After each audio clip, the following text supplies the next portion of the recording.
আলাইকুম সুপ্রিয় ভিউয়ার্স, চলে আসলাম আজকে আরেকটি নতুন ভিডিও নিয়ে। সেটা হচ্ছে ঘাস কাটার ভিডিও। কাজে যাওয়ার আগে ঘাস কাটার ভিডিও করে যাব, সময় পাই না ভিডিও করার।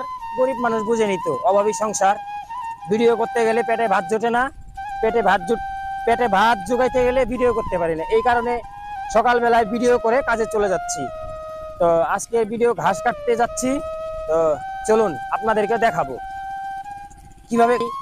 আর আলামিন মেশিন দিয়ে পানি নিচ্ছে আর আমি ঘাস কাটতে যাচ্ছি। আপনারা আমার সাথে কেন্নাকান্দরে, আমাদের সেই বীরগঞ্জ থানা, দিনাজপুর জেলার কেন্নাকান্দর, সেই বিখ্যাত কেন্নাকান্দর এলাকার মধ্যে সবচেয়ে বড় কান্দর এটা। এই কেন্নাকান্দরে আপনাদেরকে নিয়ে আসলাম আজকে ঘাস কাটার জন্য। ঘাস কাটা আমার প্রায় সময় কাটতে হয়। ঘাস কাটা আমাদের গরিব মানুষের এটা পেশা, এটা আমাদের ঘাস কাটতেই হবে। সবারই 2-4টা করে গরু আছে, আমারও 2টা গরু আছে, তাই ঘাস কাটতে আসলাম। তো ঘাস কাটতেছি, দেখুন কতগুলা ঘাস কাটি। অবশ্যই 1 বস্তা তো কাটতেই হবে, 1 বস্তা ঘাস কাটবো। আর এই ঘাসগুলোই আমার আব্বা বাড়িতে কারির সাথে ছানি কাটে বাড়িতে দিবে গরুকে।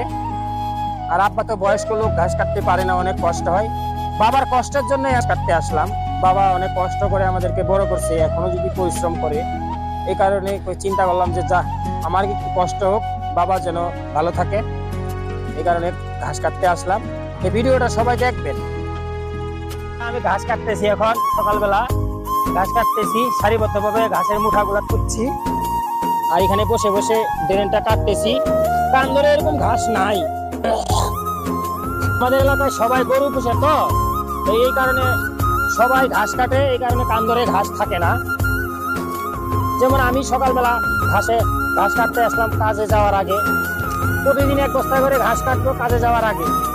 বাড়িতে গরু আছে 2টা, একটা বিদেশি গরু আছে, এটার জন্য কাটতে হয়।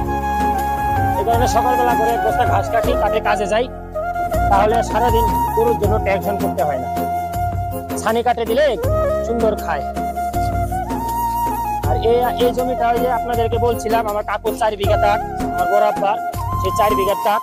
আর আলামিন ওই দিক দিয়ে মেশিনে পানি নিচ্ছে, আর আমি ঘাস কাটতেছি।